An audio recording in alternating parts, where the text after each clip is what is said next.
আসসালামু আলাইকুম বন্ধুরা, আমি হৃদয়। আজ আপনাদেরকে নিয়ে যাব যশোর জেলার কেশবপুর উপজেলার মির্জানগর হাম্মামখানাতে।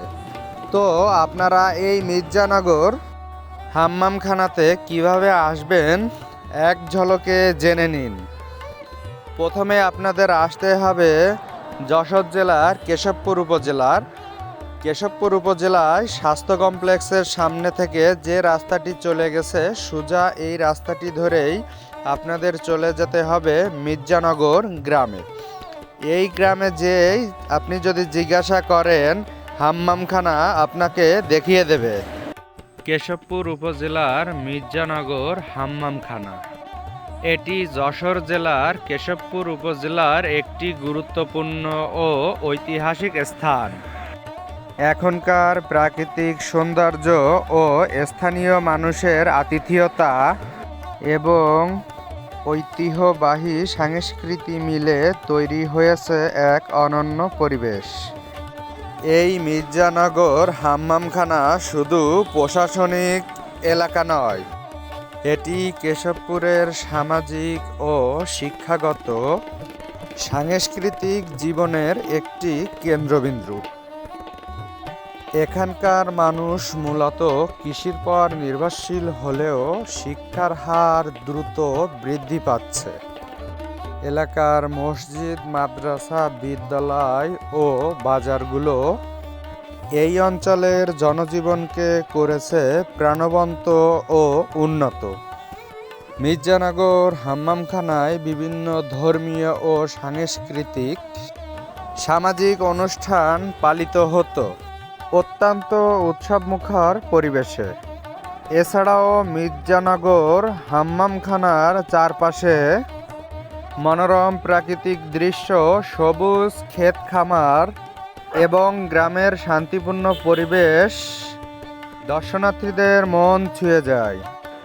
এই স্থানটি প্রায় 361 বছর পুরনো, মুঘল আমলের নিদর্শন হিসেবে বিবেচিত। ইতিহাস অনুযায়ী 1649 খ্রিস্টাব্দ সালে বাংলা অঞ্চলের মুঘল আমলে মির্জা সফশি খান যশোরের ফৌজদার নিযুক্ত হন। তার সংলগ্ন এলাকায় মির্জা সফশি খানের নামে মির্জানগর হিসেবে গড়ে ওঠে। ওই সময়কার নবাব বাড়ি, কেল্লা ও সংশ্লিষ্ট স্থাপত্য হিসেবে হাম্মামখানাটি নির্মিত হয়। হাম্মাম শব্দের অর্থ হল গোসলখানা বা বাথ হাউস। এই ধরনের স্থাপনায় পোশাক বদলানো কক্ষ থাকে এবং ঠান্ডা পানি ও গরম পানির ট্যাঙ্ক বা উৎস থাকে। মির্জানগর হাম্মামখানায় রয়েছে গম্বুজ বিশিষ্ট কক্ষবাটি বা বাথটব। এটি বিভিন্ন আকৃতির রয়েছে, গোলাকার, আবার কোথাও কোথাও চারকোনা আকারের। এই বাথটবগুলি ইট ও চুন সুরকি ব্যবহার করে তখনকার সময় নির্মাণ করা হয়েছে। এই কক্ষে আলো বাতাস প্রবেশের জন্য উপর থেকে ছোট গহ্বর বা ছোট ছোট জানালার ব্যবহার করা হয়েছে উপরের দিকে। এটি মুঘল আমলের সামাজিক ও প্রশাসনিক জীবনের প্রতীক হিসেবে বিবেচিত।